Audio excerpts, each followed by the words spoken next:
We will pick up where we left off on Friday.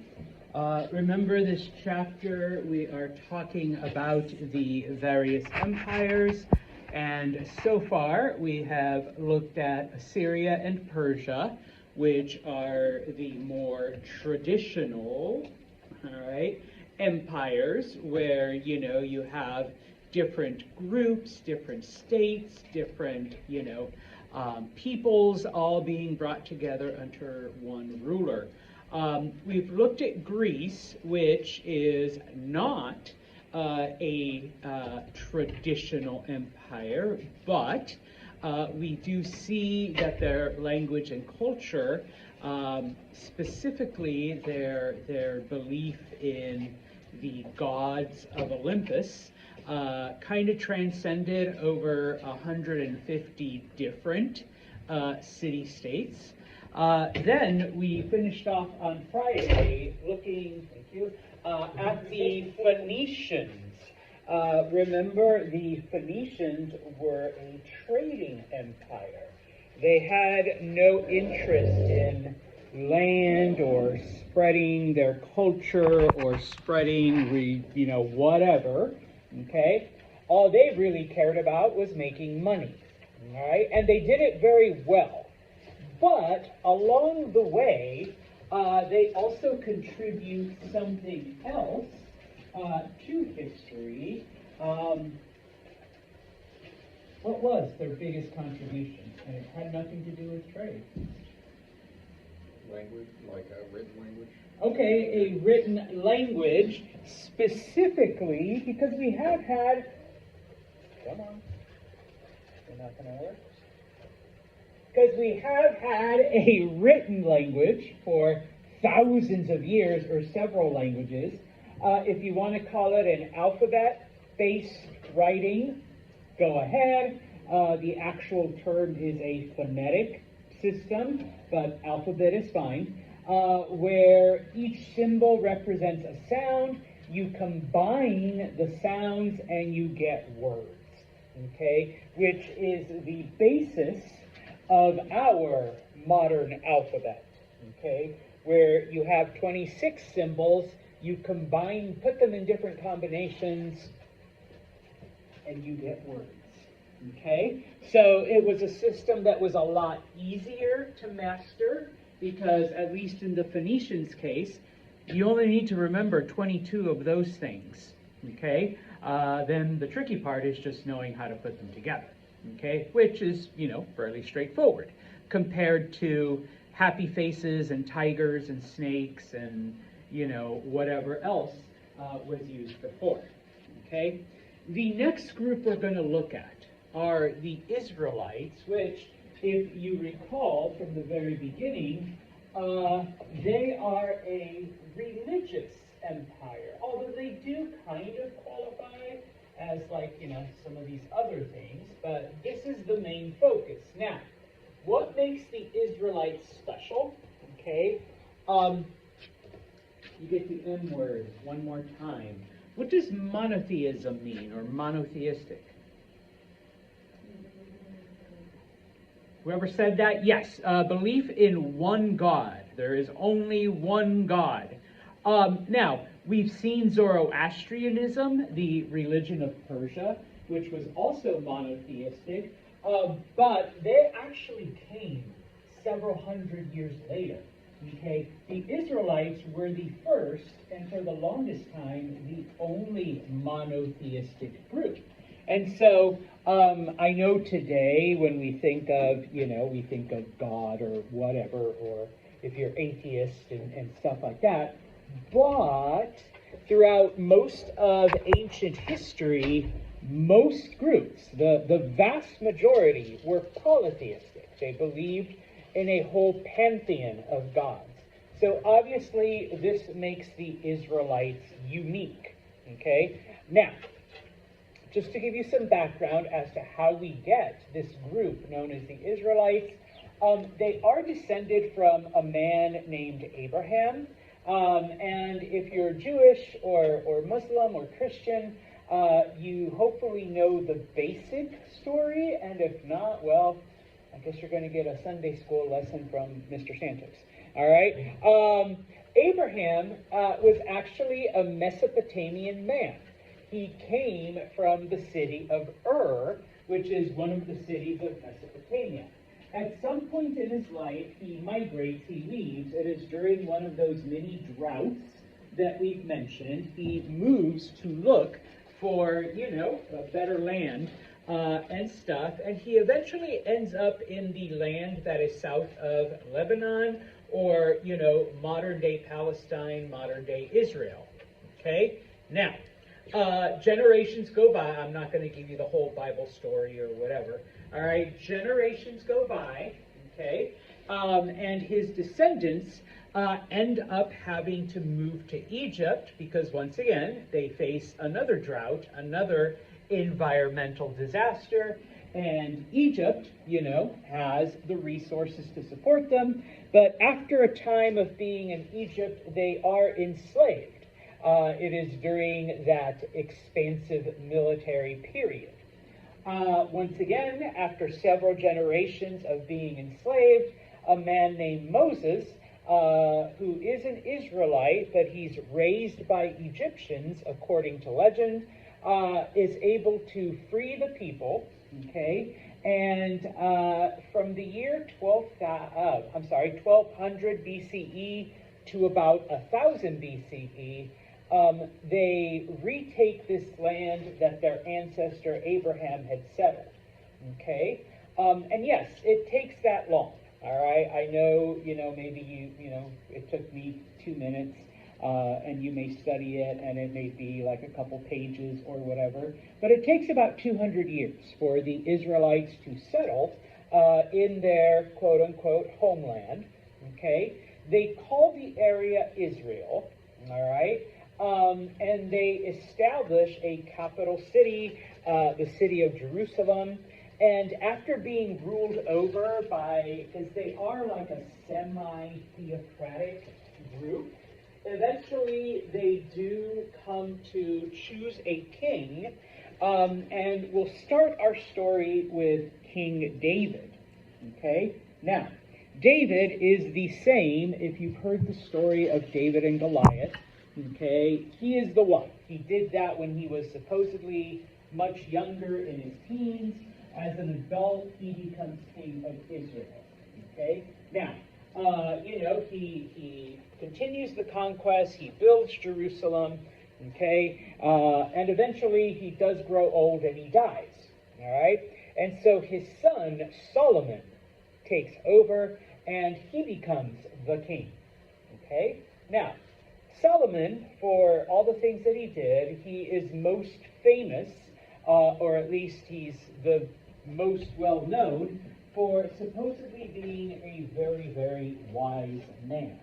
Okay? If you've ever heard the story of the two women who kidnap a baby, well, one woman kidnaps the baby, two women have a baby, one of the woman's babies dies soon after birth, so she kidnaps the baby of another woman, and they're arguing over whose baby it really is. They come to King Solomon. Solomon hears both of them, and he says, I have a solution. Cut the baby in half. And so each woman gets half a baby, and everyone's happy. Okay? Well, one of the women says, no, don't cut the baby in half. Just let her have it, and we'll be done with it. And so Solomon says, well, then we're going to give you the baby, because only the baby's real mother would rather have another woman have him, but as long as the baby remains alive, but, the other lady was willing to let them cut it in half. And so, to prove his wisdom. And if you've ever, watched The Simpsons, I think they did it with a bicycle, cut the bicycle in half. And, of course, other people have mocked that story. But that was Solomon, supposedly because of his wisdom. Okay? Now, it is under Solomon that the Israelites actually become they're no Assyria, they're no Persia, but they do become a pretty expansive kingdom. They do become, pretty influential. Okay? Under Solomon, Israel reaches its largest peak. Okay? Now, because, and we'll talk about the Israelite religion in a minute, They were monotheistic. They believed in a singular God. And so Solomon begins to build a temple to that God. All right, number one. And it is a huge temple. All right, it is like the biggest undertaking of the people. All right. The other thing that he does, because pretty soon Jerusalem begins to become a very popular city, a very important city, okay? He's like, my dad, he just lived in a regular old place, and the king before him also, actually the king before him lived in a tent. It was a really nice tent, but he lived in a tent. And he's like, all of these other kings have these humongous palaces, and, all the other kings are going to make fun of me. So he has the people then start constructing him a giant royal palace. Okay? Now, part of the ancient Israelite religion was that, similar to the Persians, men were allowed to marry more than one wife, number one. Number two, you have to remember that for most of history, okay, marriage wasn't because, oh my God, I saw this really cute guy and I love him and I feel weak and my stomach and I think I'm going to throw up and I can't talk to them and my hands are... No, all right? You might have felt that for someone, but nobody cared, okay? Marriage was an arrangement. Marriage was a contract. Marriage was used, for many things. When it came to politics, when it came to kings and queens and princes and all of that, marriage was used for alliances. Okay, marriage was used for treaties. Okay, your own personal feelings were not important. Okay, and so in order to forge alliances with surrounding nations, Solomon, it is rumored, married over 700 women. Okay, he had over 700 wives. Okay, that's a lot. All right, even if you spent like one night with each wife, you're not going to see wife number one, for about 2.5 years. Okay, and that's assuming that you don't marry more wives in the interim. Okay, now, any government, okay, I don't care what it is, any government needs money to operate. Okay, the quickest and easiest way for a government to raise money is everybody's favorite T word, okay? Taxes, okay? You tax the people, you tax whatever, and the government gets money, okay? And then the government is supposed to use that money, for public stuff. Well, in this case, all right, temples aren't cheap, royal palaces aren't cheap, 700 wives are not cheap, okay? Guess who's paying for all of that? The people, yes, through their taxes. So in order to do all of that, taxes are high, all right? Taxes are extremely high, all right? And we all love taxes, right? It's like our favorite thing to do. Only Kenny's laughing. Why? The rest of you must love it. All right, those of you that work, I know you're like, yay, Oh, now Justin will stop. He's like, no, I don't say yay when I'm making, $20 an hour, but I'm not getting $20 an hour. I'm getting maybe half of that. All right, yeah. You guys know you can actually go to, if those of you that have jobs, you can actually go and ask them to take more taxes out. So it's like, yeah, Destiny's like, yeah, I know. Yeah, I'm not going to do it, but yes, you can. All right. People. Yeah, I know. Well, some people owe, so it's easier that way. But anyways, obviously, people are not happy. All right. I guess maybe Santos is the only one who loves paying his tax. No, I don't. Right. I'm saying I'm writing a bigger check to good old Donnie. All right. So what ends up happening? Okay, Solomon dies. All right. Obviously. Now, there is a debate over who's going to be the next king, because, obviously, 700 wives. We're not even going to talk about how many kids that comes out to, all right? Which kid is going to be, the next king?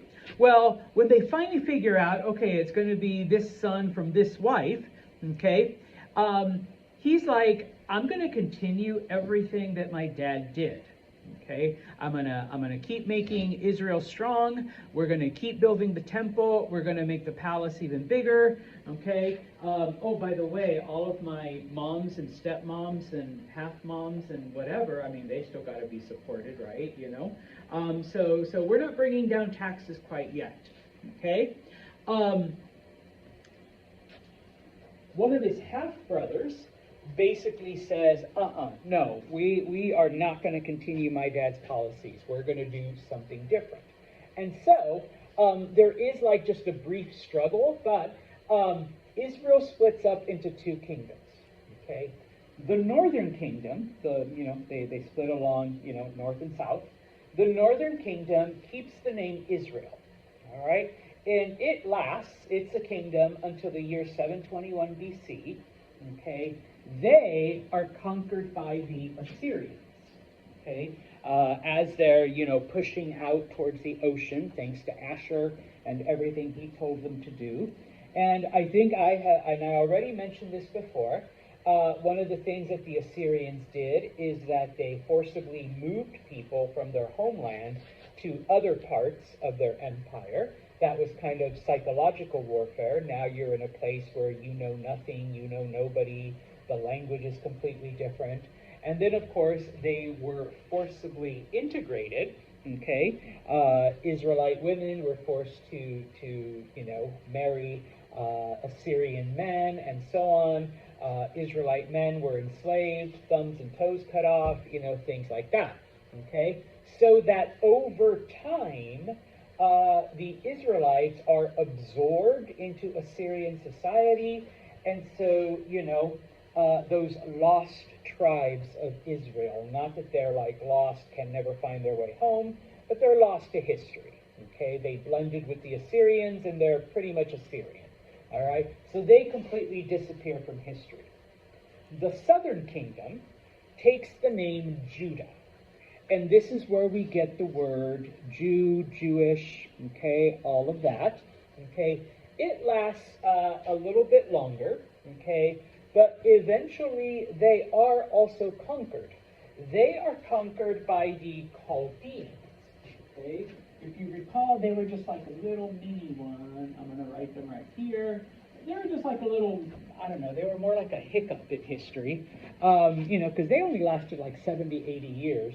They were conquered by the Chaldeans, okay, and many of the Jewish people were taken to Babylonia, okay.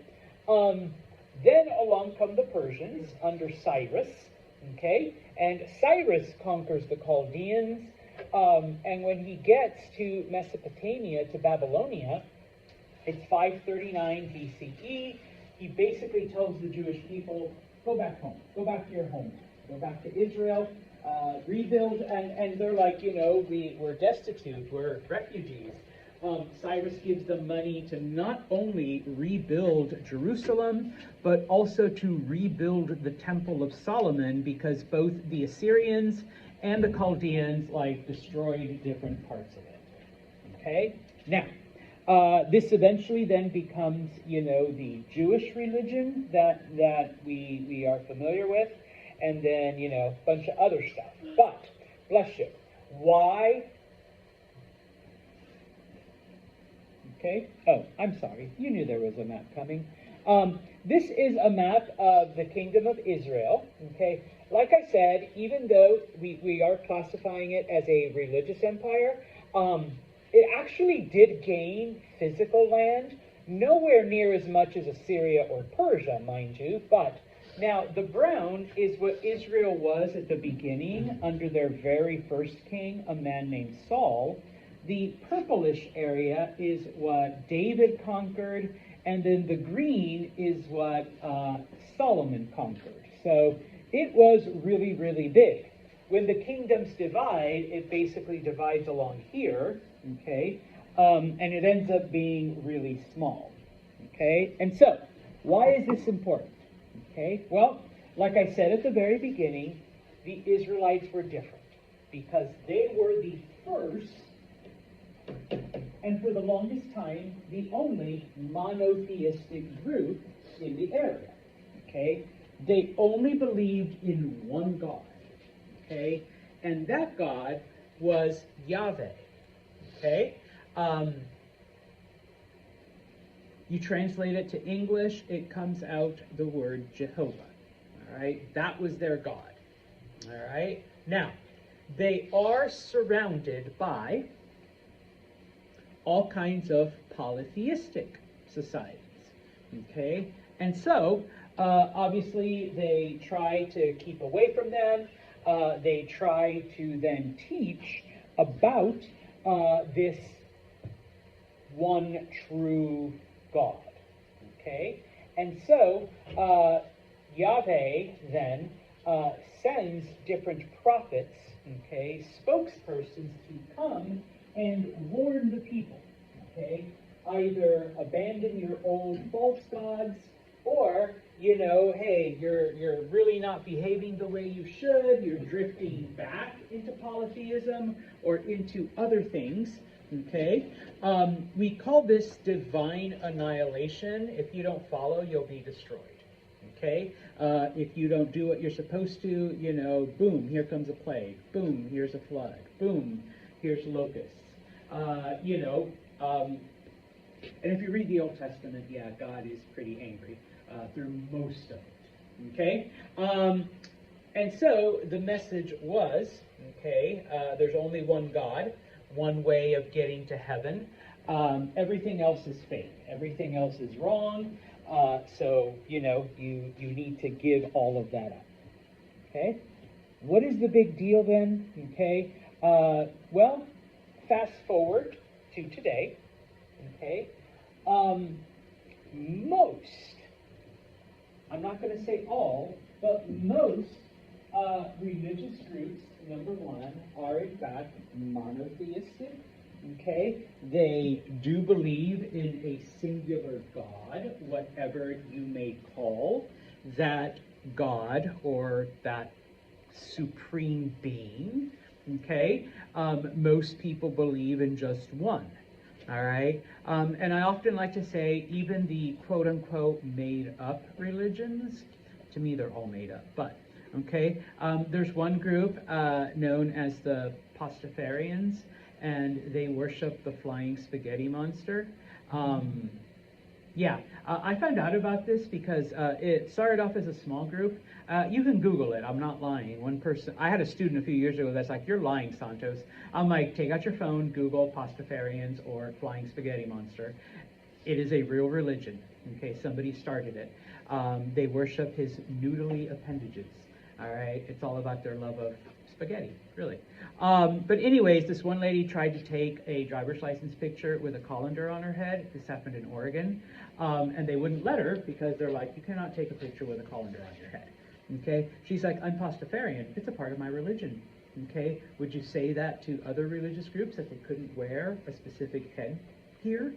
Okay, went to court, and they ruled that yes, in fact, Pastafarianism is a religion, so she had the right to wear a colander on her head as part of her religious attire. Okay, but anyways, there's only one flying spaghetti monster. Okay, it's monotheistic. For those of you who may be atheists, okay, I like to point out that you will say, I don't believe in God. Why don't you say, I don't believe in God, if you're truly atheist? Okay? Why is there only one God you're claiming not to believe in? All right? So even if you're atheist, you're still affected by this idea of monotheism. Okay? Number one. Number two, Judaism, Christianity, and Islam, like the three biggest religions, okay, or the three biggest organized religions on the planet, can all trace their roots back to the old Israelite religion, okay, in some way, shape, or form, okay? these three all descended from it. Okay, so obviously the reach of this ancient empire still affects many of you today. Okay, and so that's the importance. Questions? Because we are going to leave them behind then and move on to India. Okay, now these next two groups, all right, kind of encompass little bits and pieces of all of these. And I guess I should write here, number 5, Israel. And I'm just going to put religion. Specifically monotheism. I'm just going to write mono. All right, I don't feel like writing monotheism again. Okay, but India. Now, remember, okay, Aryans move into India. They settle the area. They mix with the local population. Okay, but these, and we refer to them as Vedic kingdoms, Vedic India, because of the Vedas, their sacred hymns. They never unified. They never united. They weren't like the Hittites or the Hyksos or the Amorites or any of those that came under one king. Okay, they were all separate. There were like at least 100 different little kingdoms. All of them ruled over by a Raja. This is what they called their king. Okay, now.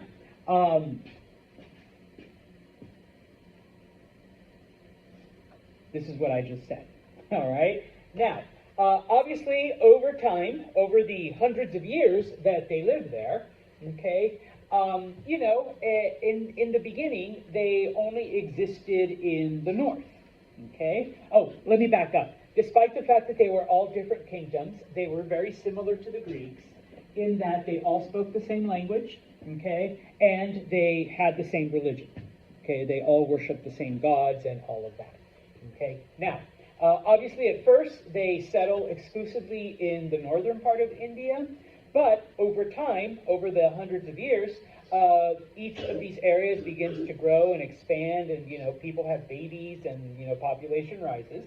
Okay, and so they begin to move into the area of the Ganges River. The Ganges River is a river that runs through northern India. Okay, it's also a pretty big river. Even though society developed along the Indus, it's a pretty important river. And then they slowly begin to move south into an area called the Deccan Plateau. All right. Along the way, along the hundreds of years, eventually the Indians discover iron, and so this helps them to settle in areas that are away from either the Indus River or the Ganges River. Okay, so they're able to use their tools to farm in areas where there's not a lot of water because they're able to dig, they're able to, create canals and all of this other stuff. All right, and so map. This is the original area of settlement along the Indus. Eventually, they grow in population over hundreds of years. This is where the Ganges is, so they move into the Ganges River area, and then they begin to migrate south into the Deccan Plateau. Bless you again. Okay? Now, like I said, okay, there are hundreds and hundreds of these little kingdoms, and some of them, are pretty powerful. Some of them are small and weak, and most of them are clan-based.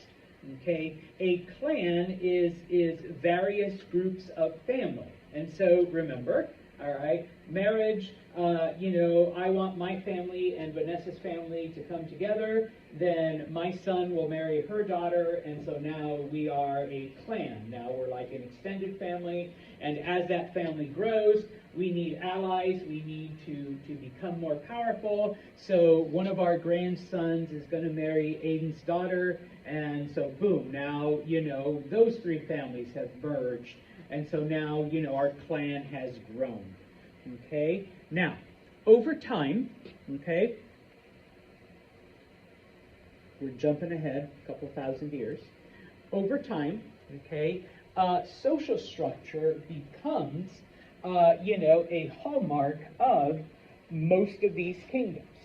Okay, now,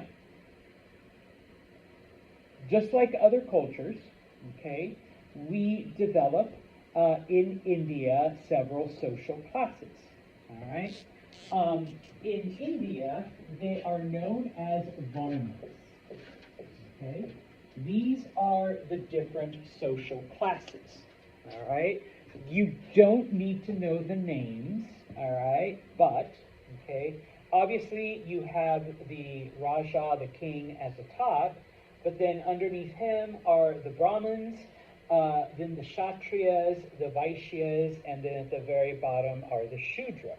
Now, if it sounds kind of sort of familiar, okay, this is where the legend of creation, the sacrifice of Purusha, comes from. It comes from this era to explain why.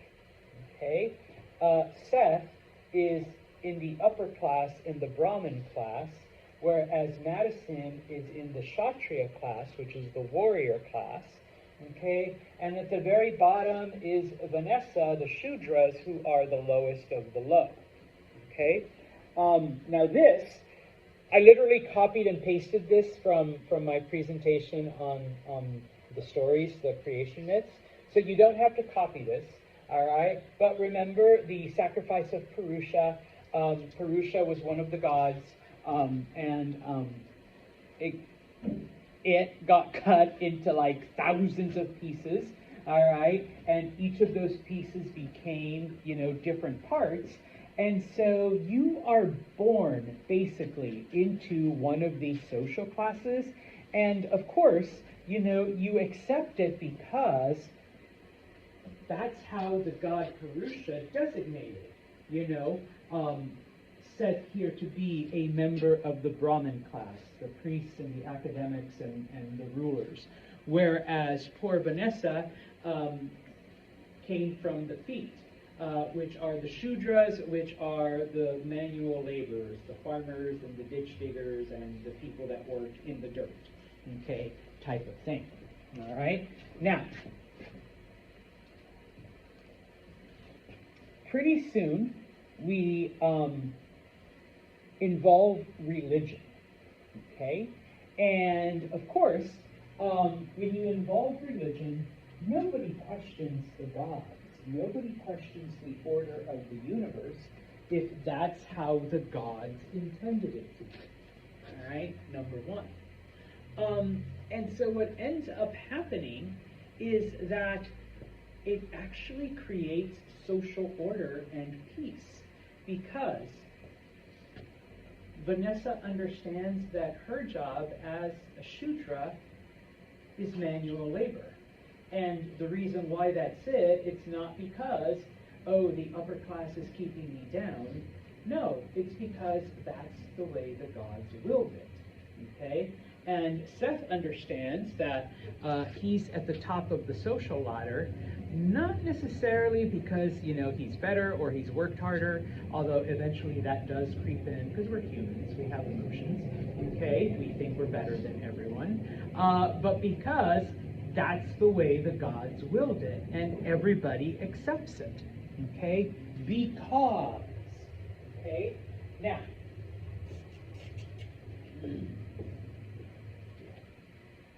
unlike other societies, you do not, Vanessa doesn't say, I'm going to work hard, I'm going to be the best manual laborer I ever can be, I'm going to save up all my money, and I'm going to be able to move up into social classes, or my children will have a better life, blah, blah, blah. No, okay? In Indian culture, okay, you are the social class that you were born into forever, your children are it forever, your grandchildren are it forever.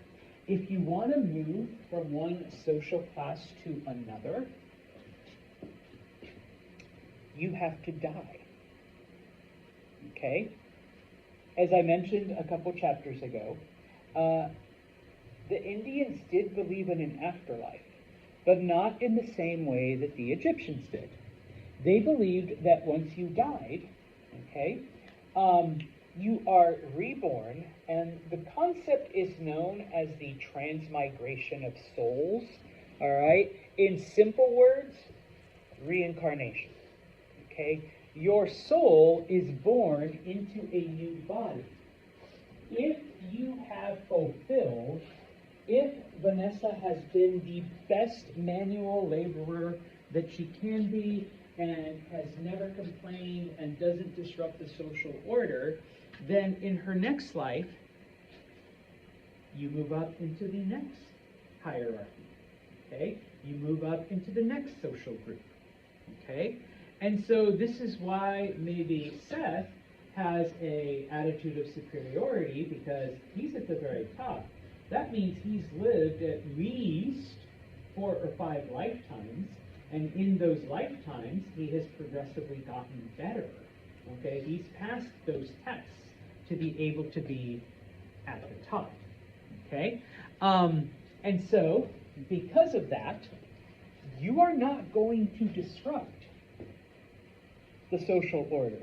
Because if you do, you just might get bumped down, or in your next life, you're going to be at the same level. So you just lived a whole life for nothing, okay? Now you got to start all over, all right? And I often point out to people, it's typically drawn as a triangle, because how many people do you actually have at the top? And how many people do you have at the bottom? Okay, there are a lot of Vanessas out there, okay, but maybe only 1 or 2 sets, okay? So obviously, maybe Vanessa does move up into the Vashya class, okay? But that means that there's just as many people out there who have been stuck here because, you know, they weren't considered worthy enough to move up, okay? Now, we'll get into this more in the next chapter, all right? But this belief, like the ancient Greeks, okay, permeates all of the kingdoms, okay, number one. And similar to this, up until recently, in a lot of parts of India, people still believe this. Okay, and while maybe now it's not as institutionalized, I've met a few that it's like, no, I can't talk to that person. You know, traditionally, their family came from, you know, over there.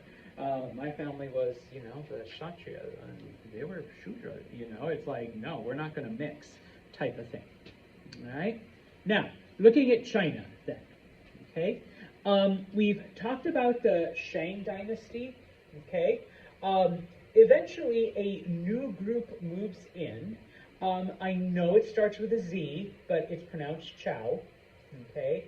Eventually, a group known as the Chows move in, and the two societies live side by side, the two families. But eventually, the Chow are able to overthrow the Shang. Okay, the Shang rulers. Okay.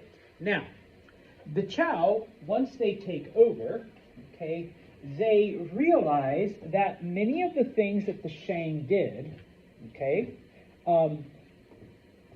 they're the ones that came up with the idea of ancestor worship. They're the ones that, you know, started the whole concept of a dynasty, you know, a family that rules. They're the ones, you know, with the oracle bones and all of that. The Chow are like, okay, that makes sense. That, like, totally, bless you, we, you know, totally agree with that. So we're not going to get rid of any of that. Okay? We're going to continue this whole idea of ancestor worship, the oracle bones. We're going to continue this whole thing of a dynasty. And just as an FYI, the Chow, you know, rule for a very long time. This is one of the longest dynasties where we have 39 father to son, father to son, father to son, father to son. Okay, the throne passes on for several hundred years, number one. Number two, in addition to keeping things like ancestor worship, they begin many of the traditions, many of the ideals that today we identify as quote unquote Chinese. Okay? So much of the Chinese identity actually starts with the Zhou dynasty. Okay? And in fact, they actually they didn't refer to it as China, okay? They called it the Middle Kingdom, all right? That was their name for themselves. And today, it's amongst the Chinese people, it's an informal way of referring to China, all right? People still call it the Middle Kingdom, all right? So all of this comes from the Zhou dynasty, okay? Now, okay, the Shang, okay, once the Chows take over, it expands to almost double in size. All right, so little by little, we are now, beginning to see. I mean, modern China is like all of this, and it doesn't even show up there. Okay, but we're getting there slowly. All right, we're getting to what eventually becomes modern day China. Okay, now in this case, one of the things that he does do, all right, or that the Shang, under their first ruler, a man named King Wu, okay, number one, they do expand to the north. Okay, that's where all the iron is. Okay, so there's a reason for expanding north. Number one. Number two, the Chow are credited for quote-unquote unifying China. Because if you recall, all right, from the very beginning, Chinese culture developed along the two rivers, along the Yangtze and along the Yellow River. And I promise I'll come back, okay? But those rivers, here's the Yangtze, I'm sorry, here's the Yellow, here's the Yangtze, okay? Those rivers are in different parts of China, okay? It is under the Chow that all of that area now comes under one government, under one ruler. Up until this point in time, we've been talking about them. Most of the time it's the society at the Yangtze, the nicer river, okay? The yellow is I'm going to call it the naughty river. So not a lot of stuff happening there. But under the Chow, we now get those two areas united under one unified government. Okay? Now that we have these areas under one rule, okay, and of course, the reason why the Chow are expanding northward is because that's where the iron is. And so it is under the Chow that we see iron tools introduced in China. Okay, with iron tools, all right, the Chinese are able to do more to, for farming, but especially to try to control the Yellow River, all right? Now, please remember, all right, that even today, even the modern Chinese government has a hard time controlling the Yellow River, all right? That thing, like I said, a really temperamental piece of environment. But the Chow do a much better job because, once again, with iron tools, they're able to accomplish a lot more, number one. Number two, they because now they're, ruling over such a large area, okay, not everywhere is reachable by these rivers. And even though in the south, a lot of places have wells, not every place, has, the amount of rainfall to be able to provide well water.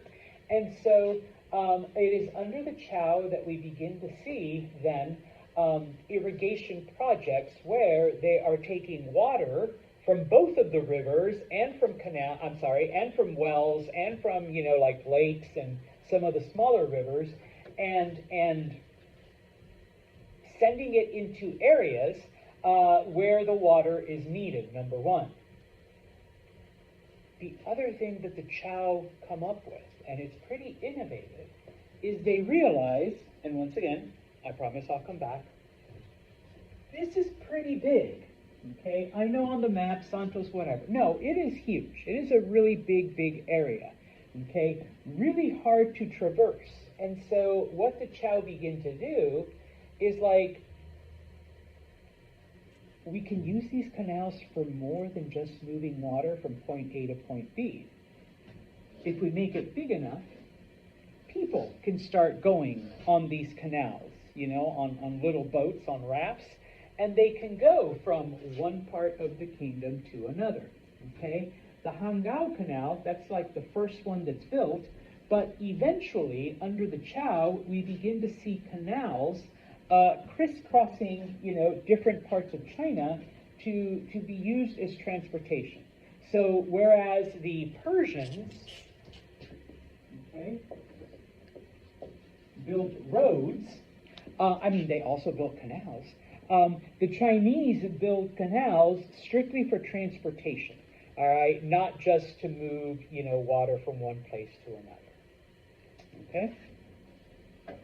Now, the last thing, okay, it is under the Chow that we begin to operate under an idea known as the mandate of heaven. Okay? Because, we have to give the ruling family some kind of permission. Okay? There has to be some otherworldly approval. Okay? That, they are blessed by whatever you want to call it, because the Chinese don't necessarily have a specific god or gods. The universe, the heavens, the force, whatever, okay, is granting their approval, okay? And while originally they do talk about a sky god, later on it's just referred to the will of the universe or the will of the heavens, okay? And so what is it? What is the mandate of heaven? Basically, once again, that the universe or the heavens or whomever chose a particular family to rule. Okay? Because the universe, and once again, this goes back to the creation narrative, the universe was formed because we have balancing forces. We have light, we have dark, we have cold, we have hot. We have wind, we have sun, we have moon, everything has its opposites. Whenever there's shit happening, pardon my language, it's because the universe is out of balance. And somehow it needs to refocus itself. Well, the ruling family, their job, because they were chosen by the universe, is to help the universe go back into balance. Okay, so we have a semi-theocratic ideology that somehow, like I said, the gods or nature or the universe or the heavens or I know in the creation myth they called it the cosmic force, chose this group, this family, this person to be the rulers. Okay, just FYI, later on, Europeans cling to this too. They call it divine right, okay, that God chose the king type of thing. But this whole idea actually starts with the Chinese and the Chow dynasty. Okay, now, I throw this up there. You don't really need to go through this, but this is how people then justified the whole thing. It's known as the dynastic cycle. Okay, so a family comes to power. Okay, and let's say it's the Seths. Okay, I can't remember your last name for the life of me. So it's the Seth family, and so the kingdom is at peace. The kingdom experiences prosperity. Okay, the people are happy, and this could go on for several generations. Okay, where the kingdom is prosperous. But then over time, okay, we begin to see evil, we begin to see wickedness, we begin to see, tyranny. And so maybe, we have, the great-great-great-great-great grandson of the original king, sorry, Maddie, who begins to raise taxes, all right, who begins to abuse the people, who begins to ignore their responsibilities, okay? And so the universe begins to show its displeasure. There's floods, there's earthquakes, there's crime, there's bandits, there's those hordes start to invade, okay? And so people begin to see this as signs that the universe no longer likes this family, because maybe the first king was good, but the current king is not the best, okay? And so what happens is that a new family rises up, and they try to overthrow the old family. Now, one of two things can happen. The new family fails. Okay? The family gets defeated. Okay? So that's obviously a sign that they're not the chosen ones. Otherwise, they would have won. Or, we can flip it, new family wins. Okay? They are able to defeat the old family. They overthrow them. Yay! All right? So now we have the first king here, okay, of this new dynasty, and the cycle begins again. Okay? They're obviously the chosen ones because they won the war. Okay? And so generations go by, prosperity, love, all the stuff, and then the great-great-great-great-great-great-great-grandson of the first king, high taxes, abusing the people, allowing shit to happen, all right? And so then the whole cycle begins to repeat itself, okay? Now remember, the Chows, okay, I'll stop with this. Remember that the Chows lasted for 39 generations, so that's a pretty, long time, okay? China goes through several dynasties like this. The last one is uprooted in 1911. It's about 100 years ago. So yeah, they keep that system for over 2,000 years. So kind of worked out for them. Okay? I'll finish up with this. On Wednesday, though, we will also start chapter 5, because seriously, there's like 3 slides left. But we are out of time. All right? So we will continue with this.